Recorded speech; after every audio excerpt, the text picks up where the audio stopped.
Welcome to Enlightened, the enlightened journey of life. I am your host, Jen Hamilton, and it is an honor to have you here. I am a conscious life coach and women's empowerment mentor, and I activate a potent level of self and soul inquiry with my clients, which initiates deep and lasting transformation in all areas of their lives. I am here for the full human experience, authentically and audaciously sharing my magic with the world.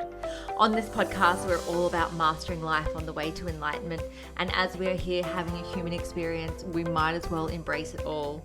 We play in the space of what is real and tangible, just as much as we play in the space of esoteric and metaphysical. You'll be ignited by deep conversation, whether through my own personal musings, interviews with incredible thought leaders around the world, and everyday divine humans sharing their soulful stories. Thank you for being on this journey. Let's dive in.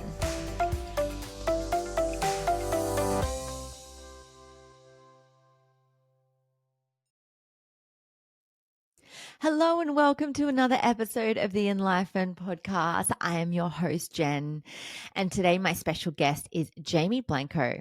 Jamie is an award-winning radio news producer residing in the Boston area.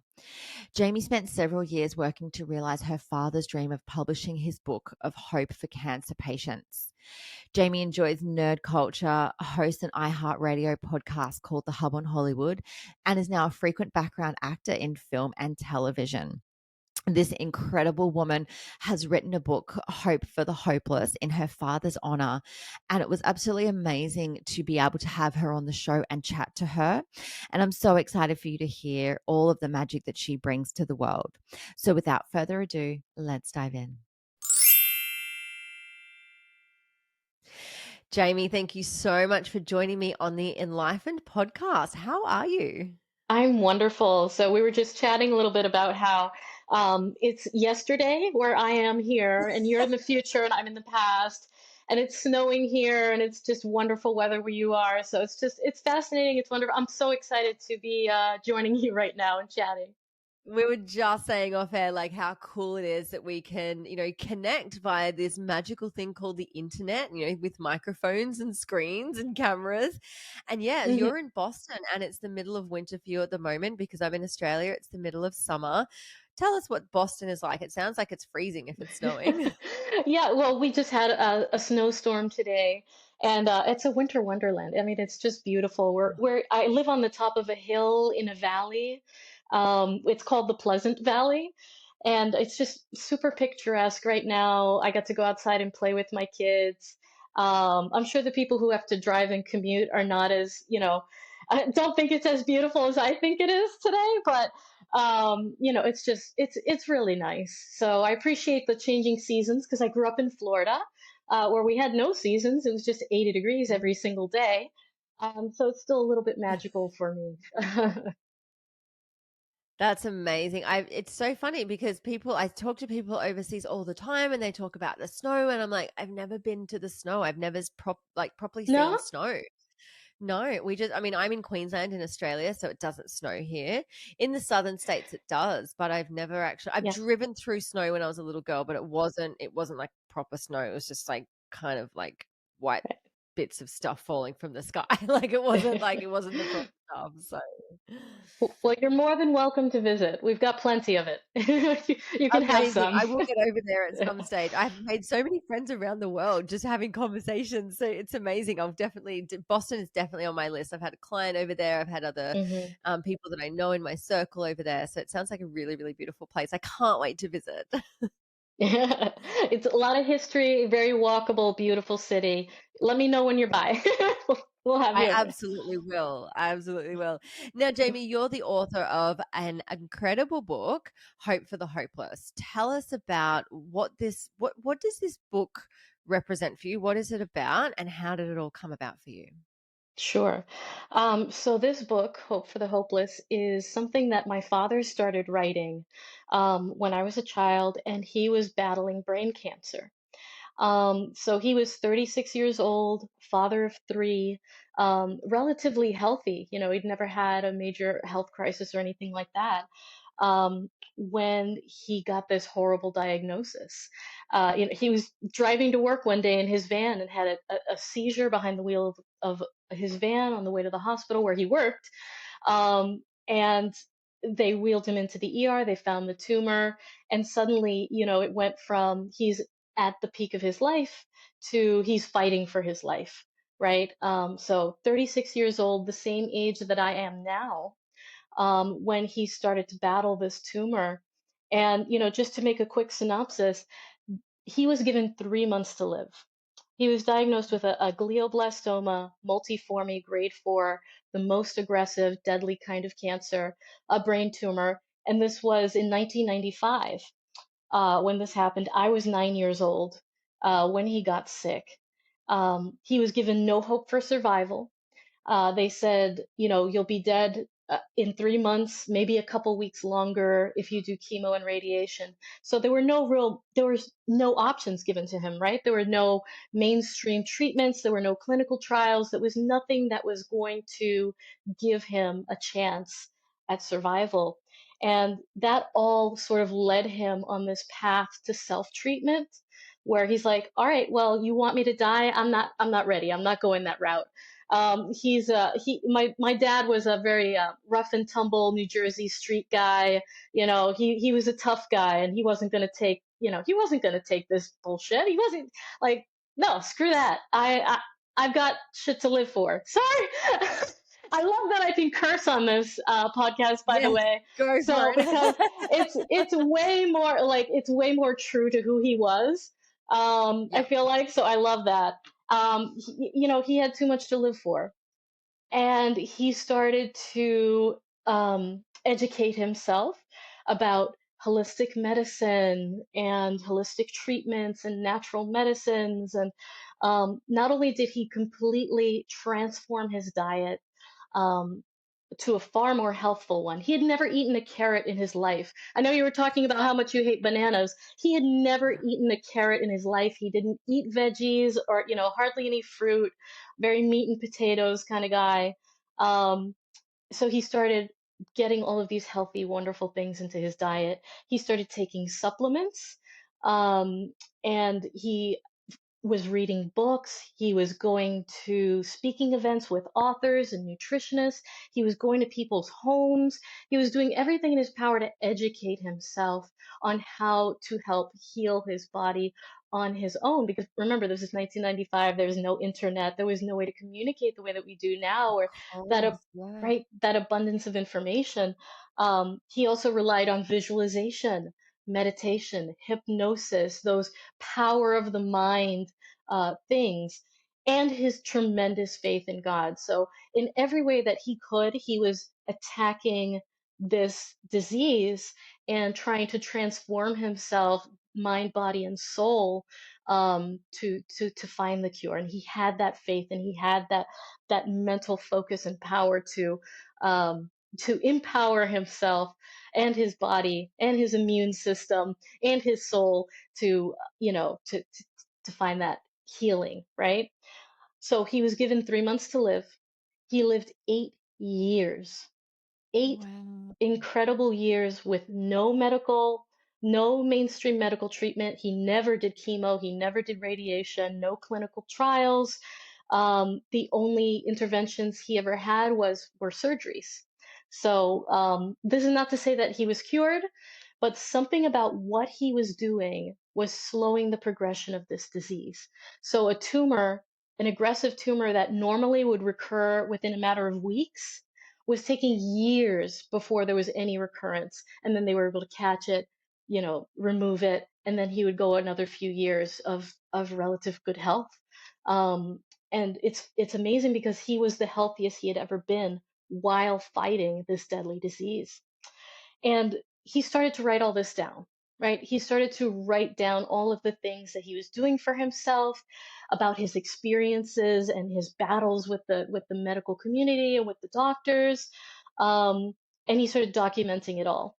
The other caveat being that, okay, my father most likely was dyslexic and had a lot of trouble reading and writing, but despite that, he was typing away day after day, writing as much as he could. and documenting as much as he could about what he was doing for himself. You know, and I was a kid at the time. I I wasn't much of an editor back then. I wasn't much of a writer back then, but you know, I got to see his tremendous perseverance, and so I always knew the book existed, right? I always knew that he was writing these things down and that it existed somewhere. But unfortunately, when he did pass eventually in 2003, um, I was 17 at that time, getting ready to go away to college, you know, helping my mom with my two younger brothers. There wasn't a lot that I could do then with what he had written, but I knew it existed. Always in the back of my mind, always in the back of my mind. So I went away to school. That's when I moved from Florida to Boston. Went to Emerson College. I got my degree. I learned journalism is what I studied in, broadcast journalism, got into my field, eventually made my way to Washington, D.C., where I was a big shot producer for CBS Radio, had my little socialite life. You know, I did all the things I wanted to do.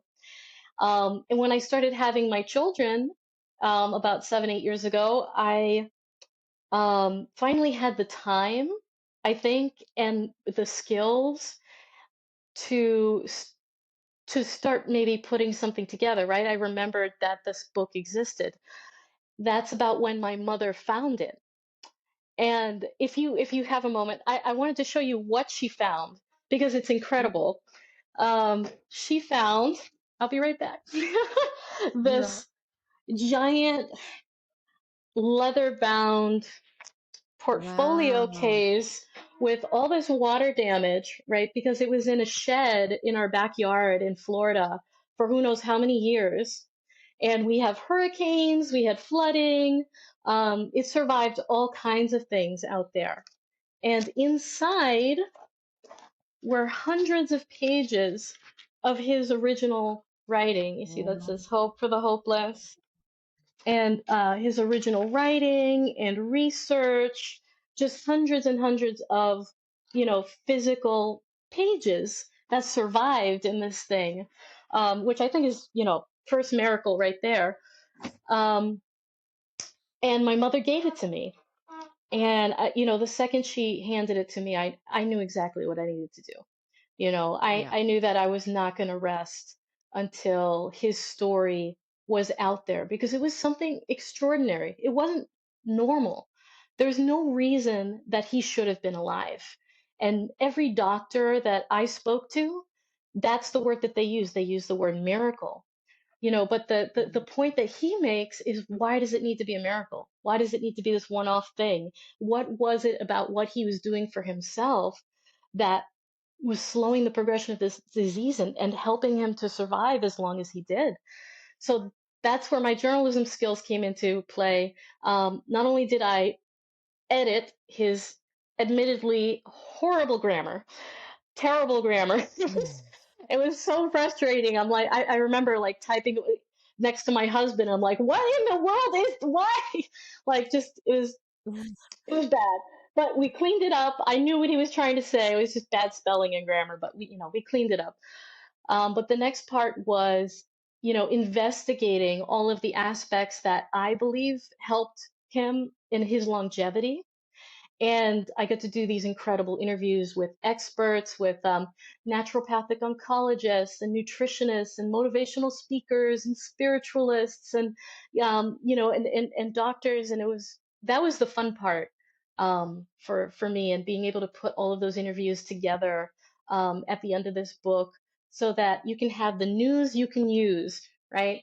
You've got this, you know, very compelling narrative, and you've got, you know, the functional piece that can help anyone who's facing a health crisis today, or anyone who just wants to prevent illness as well.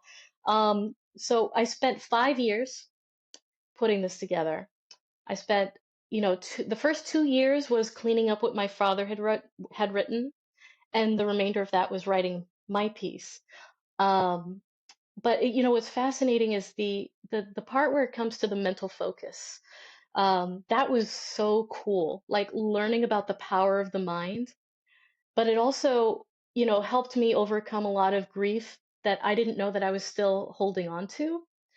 And so that was kind of like the hardest part. That's why it took a little bit longer, was because I admittedly had a couple of, mental breakdowns, emotional breakdowns putting this together.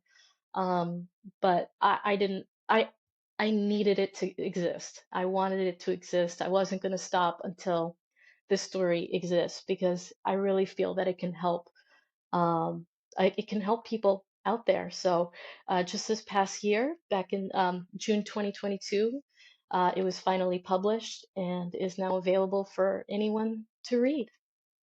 Wow, that's such an incredible story, and thank you so much for sharing all of that. Is there anything in particular, any treatment in particular that your father went through that you attribute, to his health? Was there one thing in particular that stood out? Was it working with a spiritual healer, or, the Mhm. nutrition factor, or do you think it was a completely Sure. holistic thing? I feel like there was no smoking gun in particular. I think it was everything that he was doing together. It was everything that he was doing all combined with each other.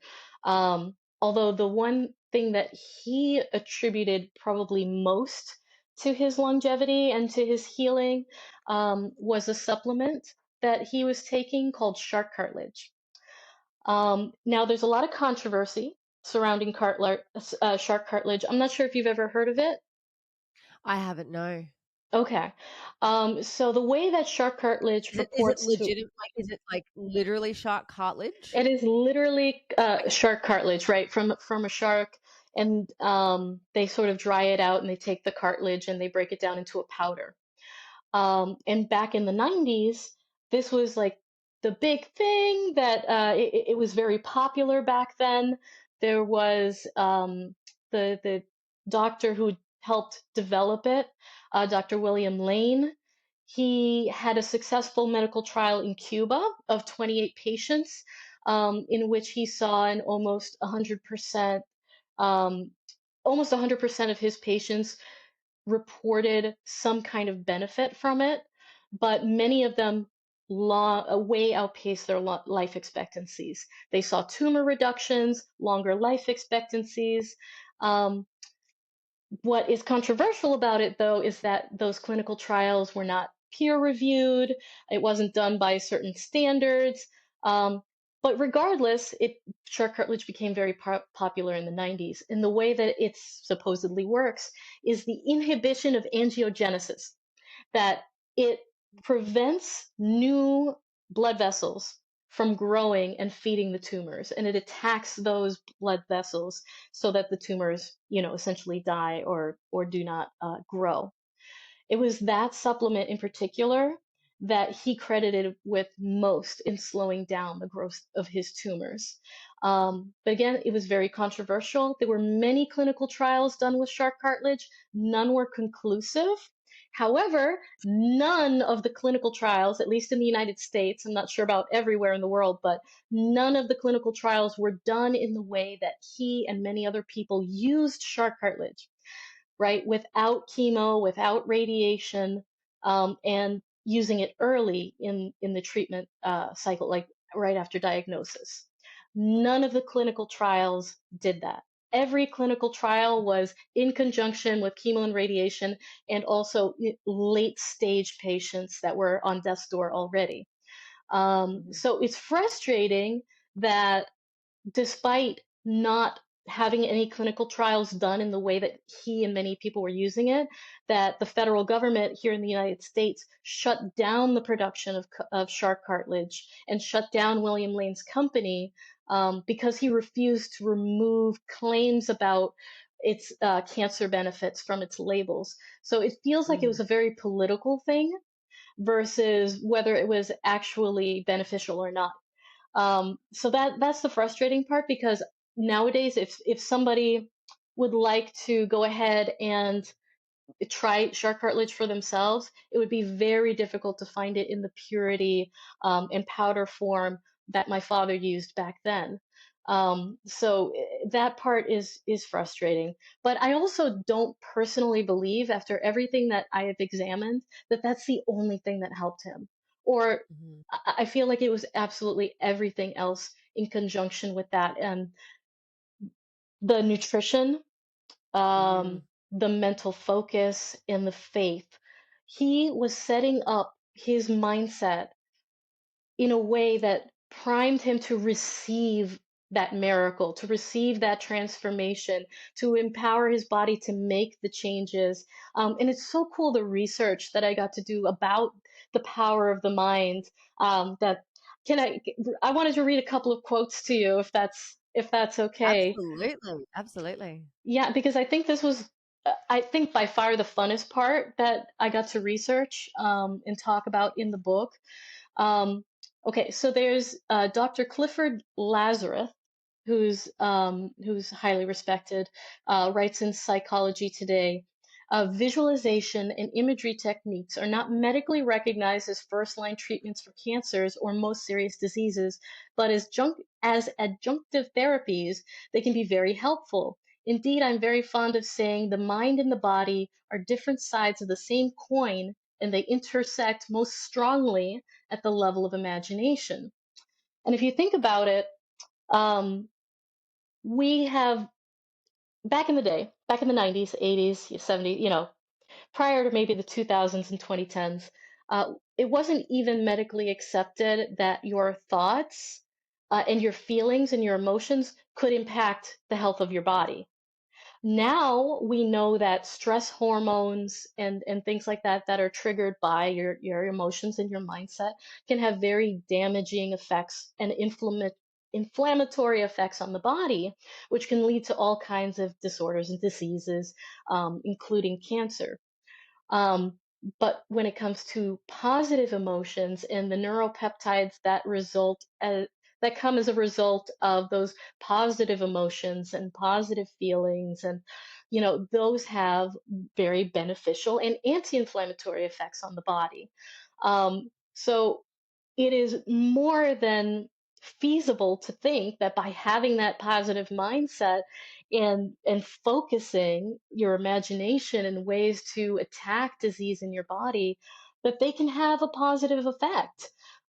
So visualization and at times hypnosis were very big parts of what he used to do. He used to visualize visualize Visualize. I'm losing it. There we go. His tumor, and then like zapping it, and he would spend time every single day, closing his eyes, getting into a meditative state, and doing that for himself. And I think that can also play in very closely with faith.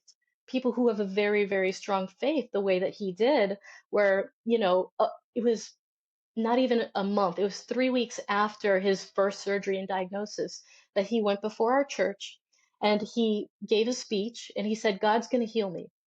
And you guys, and I'm going to prove everyone wrong. I'm going to prove all of the doctors wrong and you will see. And that's what happened, and whether you are a religious person or not, I think it all comes down to that the power of accepting that and believing it with such a ferocity and power that it affects that change. I think that we are extraordinarily powerful people, and beings, extraordinarily powerful beings, mind, body, and soul. We're not just, what this physicality, what that you see on the surface, and that's just fascinating to me.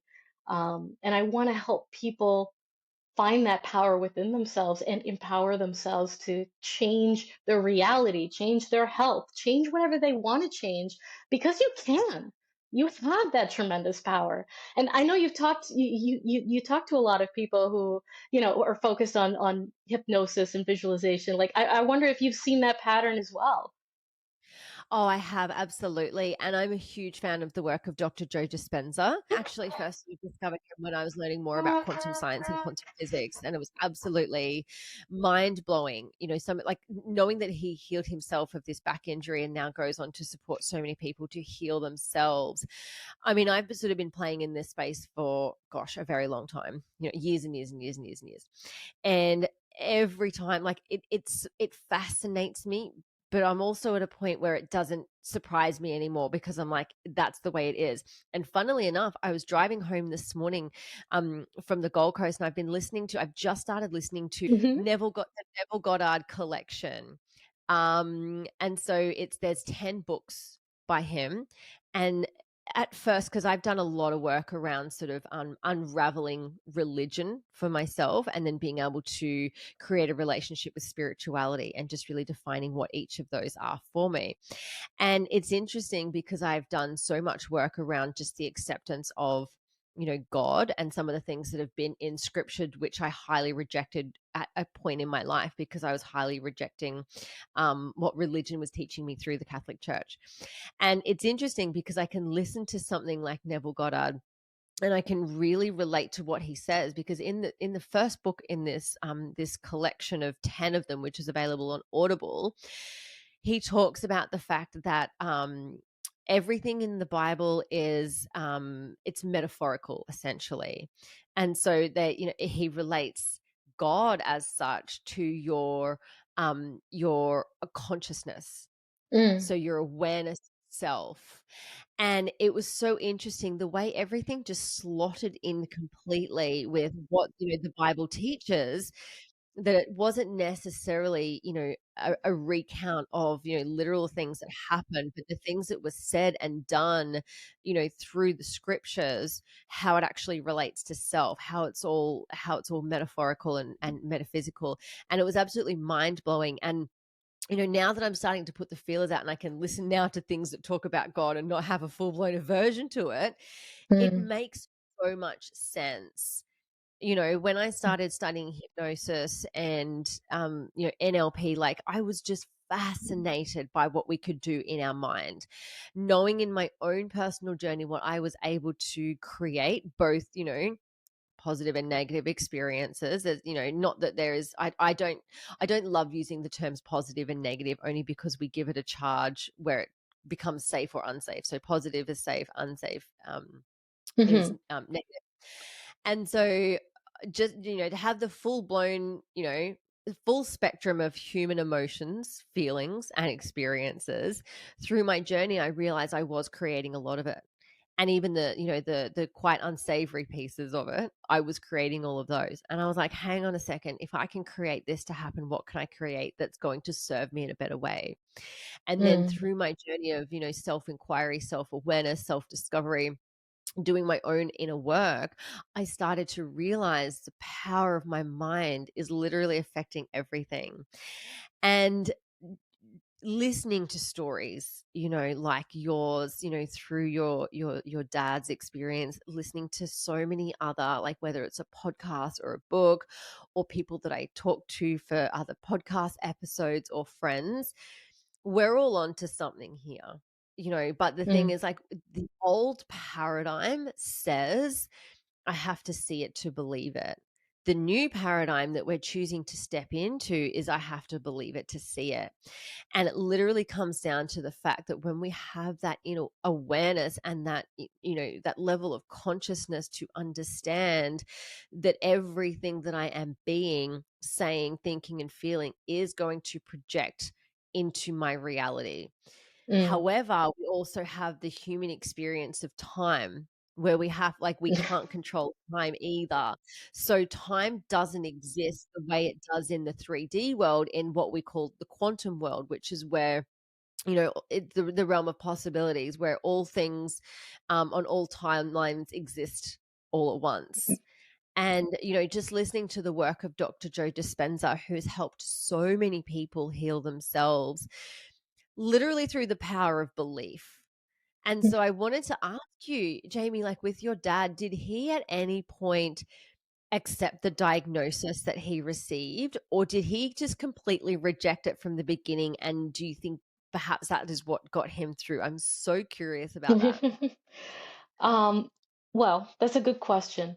I feel like he was very hopeful that it wasn't an accurate diagnosis. And when he started to live, blow past his life expectancy, the doctors started saying, "Oh, well, you must have been misdiagnosed. You must have misdiagnosed, right?" But then he went and he had his samples retested over and over and over. He had his samples tested 6, 7 times. And it came back the same every single time. Glioblastoma, multiforme, grade 4, this terrible tumor. So I feel, he eventually had to accept what it was. but I don't think he ever focused on it. Mm. I don't think it was I don't think he obsessed over it. I don't think that it was what was on his mind. I think what he was focused on was healing. What he was focused on were his conversations with God, where his, where was his learning journey and who to reach out to next. Um, I think that when you get that kind of a diagnosis, it's very easy to get sucked down and to it's the only thing that's trapped in your mind. But I think that when he started to live, and not only live, but to be, the healthiest he had ever been up until that point, he was just filled with this positivity, um, that kept him going in this light, and that's where he tried to stay. That is not to say that this was an easy journey, or linear. Every time that the tumors recurred, it was a step back and it was a blow. And every surgery that he had to do had a physical toll on his body and on his mind. And I think, what's been a struggle for me after the fact, has been sort of trying to separate, you know, my father and who he was from what the sickness eventually was, towards the end. And that can be very difficult, for a lot of people. But you know what? We all have to go home at the end of this life. This life is Mm. not forever. And, I feel like we need to radically accept that, and that there are things that happen with the body that are not necessarily who you are and who your deeper consciousness is. Um, and in the years since, my father passed, I've had to do a lot of work on my own trauma, my own anxieties, a lot of which has been very recent. Uh, doing going to the therapist, and and doing that internal work on my own, and doing the research to try to get myself in a better headspace, right? And it's not always easy. It's definitely not always a linear path. um I would just like to say that these things are messy, and what I like to say is that miracles are real, but miracles are messy. And life is messy, and being a human being is messy, because we are in this physical world. But that doesn't mean that it is any less amazing, that you are any less powerful. It's just at some point we make that transformation, you know, to spirit. We make that transformation out of this world. And accepting that is more difficult. Mm. Yeah. I'm really curious as well. Do you know what your father's relationship with like life and ultimately death was before the diagnosis? And did that shift after he was diagnosed? My father was always a man of very deep faith. I think even before he got sick, he would have his regular conversations with God. They only just got more frequent after that. He would go down to the beach, and spend the day there. He would go to the church. And he didn't go to just any one church. He went anywhere he was invited to, or he would try them, and he would take us. And one of his favorite places was the Catholic church that was near our house, but we weren't necessarily Catholic. I went to a Church of Christ Christian school, so any denomination, we sort of were exposed to um, a lot of that. As far as whether his perception changed, I don't think so. I think it only got solidified. I think it only got stronger, so that everything that he believed up until that point, and he was a very spiritual person, and his father, my grandfather, was also a very spiritual person. So there was this, connectivity with spirit, and my grandfather would tell us stories about, talking to his guardian angel, and things like that. So I think he was very, deeply in that space, like in that space of faith, in spirituality, though not necessarily religious or religious dogma. Um, but what he talks about in the book is that when he got his diagnosis, he felt like he went into the medical profession. He became a respiratory therapist because he wanted to help people, because he always felt like he had a great mission in life. But after 10 years of being a respiratory therapist, he felt like he wasn't really making the change that he wanted to in the world. And he saw a lot of terrible things happen in the hospital. But when he got his diagnosis, he felt like his purpose was finally revealed. He felt that that's what he was supposed to be doing, that his job was to be here and to be sick and to overcome that illness and to prove that there was more to life than what the doctors say. That became his purpose. That was his greater purpose in life. So that became very quickly solidified for him, and helped him set that mindset. And I mean, look at the legacy now as well. Like, it's moving through you, it's now moving through the book, it's moving through the airways, having these conversations. It's literally having an impact on so many people's lives. And what an incredible gift that that diagnosis was for him, to be able to have that impact on so many people. Right. And I think a lot of people wouldn't see it as a gift. They're like, "Well, but he got sick, but he eventually died." But what he did for himself and the way that he lived, and, the way that what he wrote and what he has to share, and by extension, what I have to share, not only about his journey, but my journey as well as the child of a sick parent. Um, I think it was all meant to be, and it's going to have a wider impact. I hope. That's the goal, is to help whoever it might be able to, right? Whoever needs to hear that message of hope, of inspiration, of information. What I've also put together at the back of this book is a collection of resources, for anyone facing a cancer diagnosis, and all of the recommended reading. Another good one is The Biology of Belief. Unleashing the Power of Consciousness, Matter, and Miracles by Bruce Lipton. That's a great Mhm.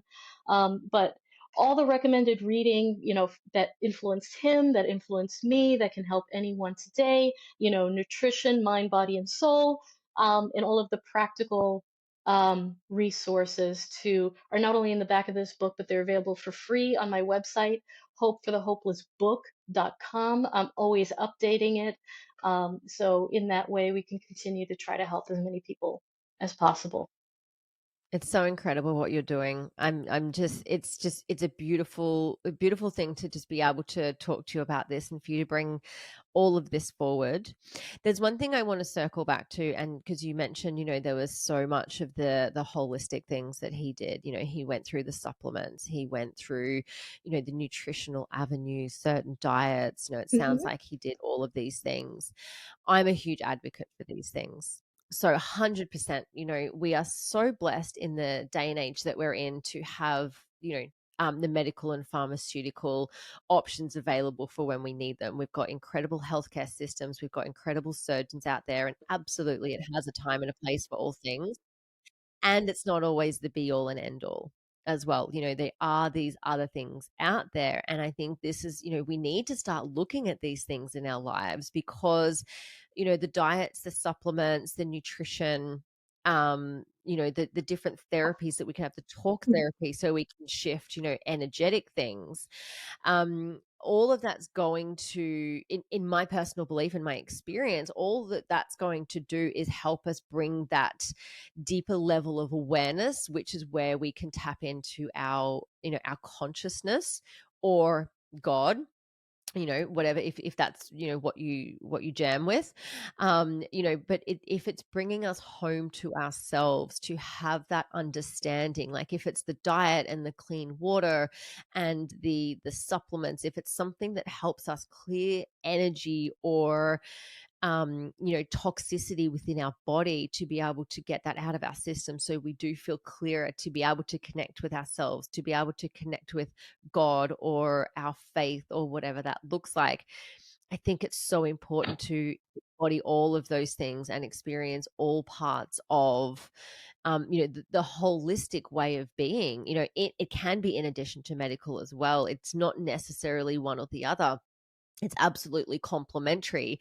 And it sounds like, this is something that, your father was advocating for, that it did include all of these other ways and things to try, Mm, because there's so many incredible modalities out there that, there's so much science in medical and pharmaceutical, but it also has a ceiling as well, as you would know. Like, if the doctors have given him a diagnosis and a prognosis that says, hey, you've got 3 months to live, and all these other things supported him, and it was an inwards journey. He worked with the power of the mind, which, when we start to understand the power of the mind, when we start to understand how the subconscious mind works, we can literally recreate our experience of life. And it's going to be with the support of the food that we put into our mm, bodies. The cleaner the food, like, you eat alive things, you feel alive. You eat something dead or from a packet, that's exactly what you're going to right. experience. We're always living things. All you have to do is look at the like a YouTube clip of the work of Dr. Emoto and what he does with the cells of With water, water. speaking. Yes, that Yeah. was amazing. Yeah, it's incredible. And when we realize that, we're 70 to 80% water, you can't not believe in the fact that, it has an effect on our cells and our system. Like, when you start to really understand, how Completely. we're made up, and that we're energetic beings as well. We are all energy, and there's different frequencies. Like, when it comes to diet, like, food is a frequency. If you Mm, want to be on a certain frequency, then connect with the food that keeps you in that frequency. It's the same as music. I'm sure mm, you've had the experience of listening to a piece of music and you're like, oh my God, it's just speaking to mm, my soul, like, it's just moving through me. And it's because mm, it is a frequency. I see music as a consciousness. I see it as almost like an entity, that you can dance mm, with, you know and it's when you're open and clear and receptive to these things that you have the opportunity to go inwards and say, hang on a second, I'm not just going to live my life based on this doctor's prognosis.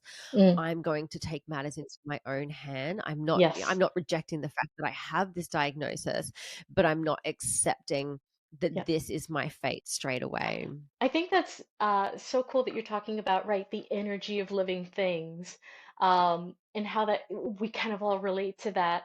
One of the things that my dad was really had expressed to me a lot was the power of flowers and the energy that flowers have. And so his favorite were white roses, because he would tell us that that had the most spiritual light, that white roses and white flowers had the most spiritual light, and that every flower had its own frequency and had its own energy to give. And so he was very insistent that he only wanted white flowers, and especially, after he passed, that he only wanted white flowers around us, and that was really great. But he loves flowers. And I think that you're right. Yes, food has energy. All of those living things have energy. And another thing that he believed was everything that we need to heal, everything that we need to live a good and healthful and successful life in this lifetime is here on earth, is provided, is on this planet, is all around us. Um, so when you have toxic treatments, let's say, so chemo and radiation, yes, they help with certain diagnoses, certain cancers, but there is a cost to that. There, the longest living pediatric glioblastoma patient, he received an experimental mixture of chemotherapies that did r- uh, did prevent the tumor from returning, right? His glioblastoma after it had been removed with clean margins. But as a result of that, he developed other cancers later in life. And that's what happens a lot of the times. And there are some people who die as a result of chemo and radiation, of various other treatments because of the toxicity of it. It's like you're killing the good cells, but you're killing the tumor, but you're also killing the good cells along Killing with it. everything off. Yeah. Um, and that's why I think the holistic approach is so important. And I wish there was more of that, like in primary care. I'm not sure how it is in Australia and other parts of the world, but in the American medical system, it's you just throw drugs at the problem, and there's no real consideration for, well, what are you eating? It's What do over you? here. It's just as bad. Mm-hmm. It's fucked. In fact, like my ex-father-in-law was going through cancer treatment about 10 years ago, and we went to see him. He'd had cancer prior to me meeting my partner at the time, and he'd gone through the chemo and radiation, but he'd maxed out, and he was in remission for quite some time, and then it came back again, and the doctors said, look, unfortunately there's nothing that we can do for you. And it was really a case of, it's interesting because I'll sidestep for a moment, because he was actually given a prognosis of 3 months, and he told us that he had 6 months to sort Mm, of stretch it out a bit so it wasn't such a shock. And funnily enough, he went the full 6 months, because that's what he claimed, which is interesting. That's what he right. decided He essentially. set And I that think in his mind. he set that in his mind, which is, there's so many things that we could go into there. But what I want to touch on is the fact that there was one weekend where he asked me to make him some soup. He had tongue and throat cancer. So as the tumor was growing and growing and growing, he wasn't able to eat food. He could only it went from solids to mush to liquid. And he asked me to make him some soup. And it was just so lucky that we went to drop it off on this particular night, because we went inside. My partner had keys. We went inside, and he just kind of yelled out that he was in the shower. And then we heard this almighty thump, and he'd had a fall in there. So lucky we were Mm, there. Anyway, got him off to hospital. And because he had cancer, they put him in the oncology ward. And walking through that hospital, the only options throughout the whole hospital in vending machines were diet mm, drinks. So full of aspartame, full of all this shit, right? The mm-hmm, food that they got in the oncology ward, like they're serving ice cream, they're serving jello, they're serving white bread, they're serving margarine, they're serving it's not even real fruit, it's a fruit cup, for fuck's sake. And I mm-hmm, get so passionate about this because in Australia, there's a very big difference between dietetics and, nutritionists, mm-hmm, dietitians and nutritionists, because dietitians will literally say, oh, this is what they can be eating, this is what they should be eating, based on these very old school, the pyramids and stuff like that, that, mm-hmm, mm-hmm, what you can eat, which we know now has a detrimental effect on the body for some people. It causes inflammation. It causes, cells to, to continue to grow, and all of that. And so it just made me so furious that they're literally got people in hospital treating them for cancer, yet they are giving them food that feeds cancer. We know that the sugars in these food feed cancer. And it just made me so angry. Not to mention, like, there was a vending machine there and it looked as old as the hills, but you could get like a hot instant meal from it. Like it was kind of mm-hmm. like it had a microwave inside. It was like a microwave meal inside a vending machine. Like, that's not even food. It's not even real. There is no Right. nutritional value to this. And the thing about chemotherapy and, radiation, you hit the nail on the head, is that it's going to take anything in its sight. My mum had leukemia 20 years ago, and they basically said, if the cancer doesn't kill you, the treatment will. The chemotherapy and the radiation is very likely that that's what's going to kill you, because you are just blasted back to nothing. And, there was no support. They didn't sit down and be like, hey, let's take a look at what it is that you're eating. Tell us what your water is like. How much sunlight do you get? How much peace do you have in your life compared to how much stress you have in your life? What are Right. some of the, environmental factors that you're exposed to where you live? None of that is taken into consideration in mainstream medical. And I think there is such a gap for it at the moment. But, if we want to sort of go on the controversial end, is that, if people are healing themselves with other methods, then there's no money in it, in the pharmaceutical realm.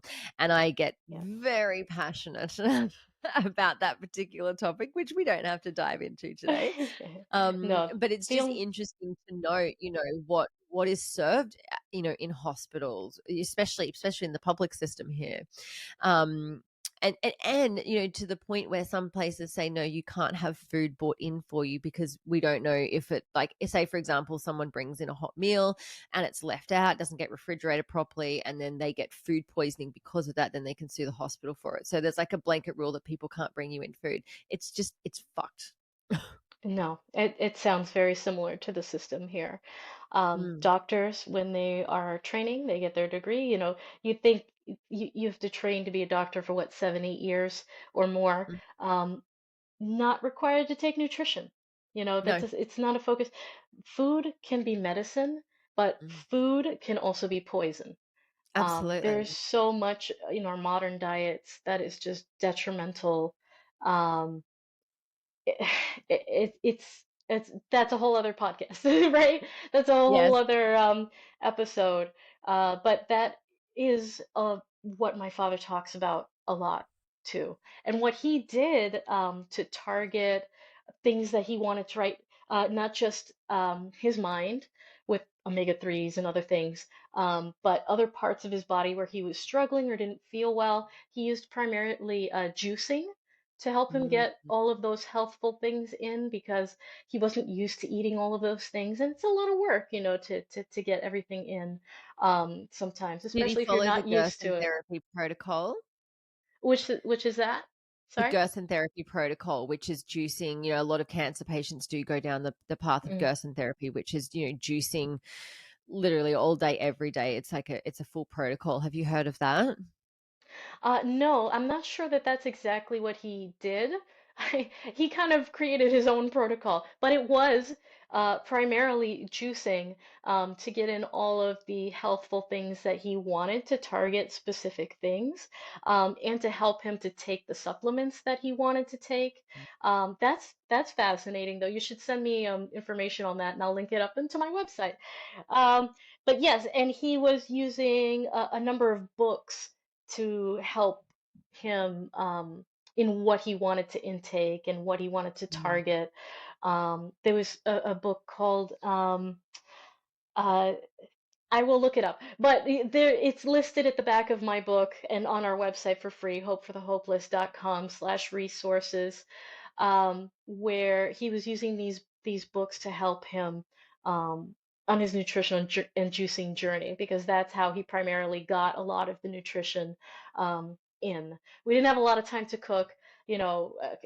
My mom was working crazy hours to support the family, 3 kids. You know, those are all considerations as well. A lot of times we turn to the crap. We turn to the highly processed sugars and the fast food and the convenient crap because our lives are so busy in the way that they are now. Right. So a few other things that I highly recommend anyone read about the power of nutrition to give you that energy, to give you that life, to give you that healing, to take the most advantage of what is on our God-given, earth, for healing and health in general. Um, there's Chris Beat Cancer, a comprehensive plan for healing naturally by Chris Wark. He is amazing. Also, Chris Wark, he's everywhere on social media. I recommend you guys follow him. He's also a cancer nutrition coach. He's wonderful. Embrace, Release, Heal, an empowering guide to talking about, thinking about, and treating cancer by Leah Forston. Radical Remission and Radical Hope by Dr. Kelly Turner, who talks about all of the commonalities that extreme cancer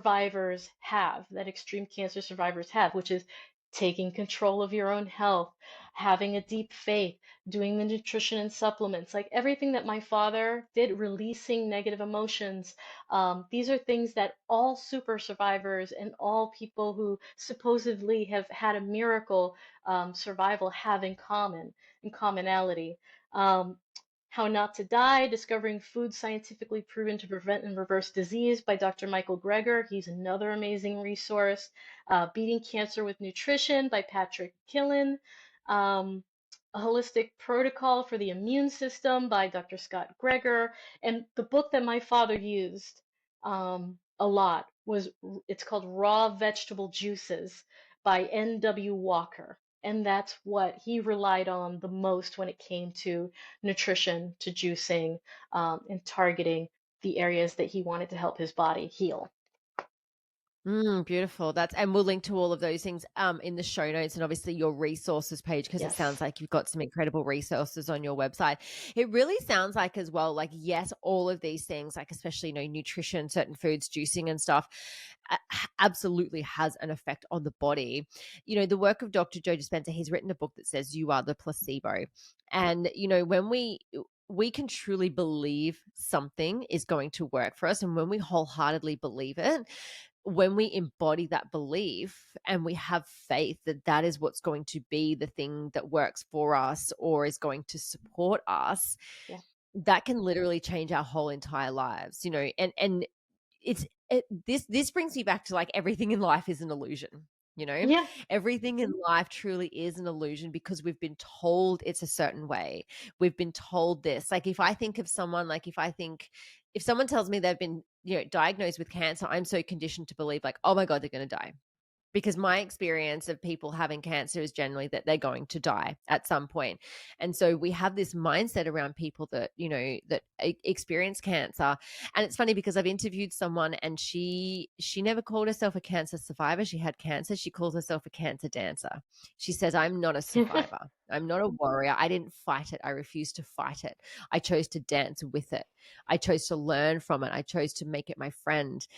And so her perception of it changed her reality. And so if someone comes along and said, it's the shark cartilage, this is what's going to heal you, right? Yes, absolutely, 100% the shark cartilage will have a physiological response in your body when you take the supplement. But it also, like, imagine it was a sugar pill and you wholeheartedly believed that this was going to have an effect on you. It's because your mind has decided what the outcome of it is Yes. going to be. If you think it's not going to work, then you're right. I mean, it's the old saying, if you think you can or you think you can't, you're right. It comes back down to what you truly believe.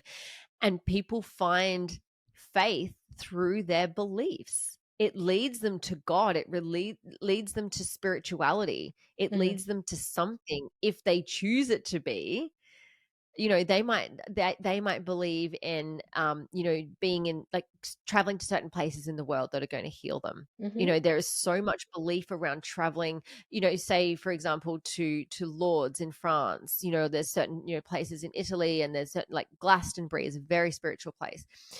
There's a certain belief system that says, if I go here, I'm going to be healed. And because there is a collective consciousness that is, in that area that says this is what's going to heal you, and we take that as a belief, it could be a placebo, but at the end of the day, everything could be a placebo as well. And That's it right. sounds like, That's right. what your father experienced, like, there's so many things that actually supported his physical body and his mind, and who knows what effect, the placebo effect had on him. Absolutely, because and I mentioned that as well because yes, he believed in the shark cartilage. He believed that God was going to heal him. He was taking this, he was taking that belief and manifesting it. He was Mm, making it happen. And whether he was tapping into this energy of the universe, the energy of nature, and of the foods, he had to consciously do that in order mm, for it to work for him, right? In yeah. order for it to affect change. And that's, I think, what is so interesting and remarkable, um, and serendipitous about our consciousness. What is it? That is Is that the spark of God that we all have within ourselves? Is that our connection to all of the universe and all of the energy around us? I think it's a little bit of everything, honestly. I think our And it's consciousness what you is decided us. to be. Yeah, Yes. yeah, 100%. It's what you decide it to be. And I did a podcast episode very early on, it's what is spirituality. You know, if you haven't listened to it, go and listen to it. But basically, like it's whatever you decide it to be. Hmm. Whatever you decide God to be is your, sovereign birthright to decide that for yourself. You know, you get to decide, consciousness. For me, expanding in my consciousness, I don't go outwards, it's me going further inwards. Hmm. The version of me that feels like it's ascending through consciousness, I'm not actually rising, I'm not creating separation, I'm not, going above anything, I'm going deeper within myself. It's a deeper level of understanding within me, and that is my version, and my God, it works for me. Like, it Hmm. works beautifully for me. It aligns with everything that I'm desiring in my life, everything I'm creating. That is my faith. It is what, holds me accountable to myself. It's what keeps me going. It's what's providing for me. And I'm having fun with it at the same time. It is serving a purpose for me. And if Hmm. someone has a different belief system to me, then I wholeheartedly respect that, because in my view of the world, I'm right. And Hmm. in someone else's view of the world, different to my view, they are still right. And that is our birthright, to have that belief system. And that's why I want to empower people to know, to educate people, to let them know that they have that power and they have that ability Mm, to take the reins, right? And to be the head of their own team. I said, if you're facing a health crisis, you taking charge and being the head of the team and bringing in all of these positive, energetic people that are going to help you on your healing journey, super important.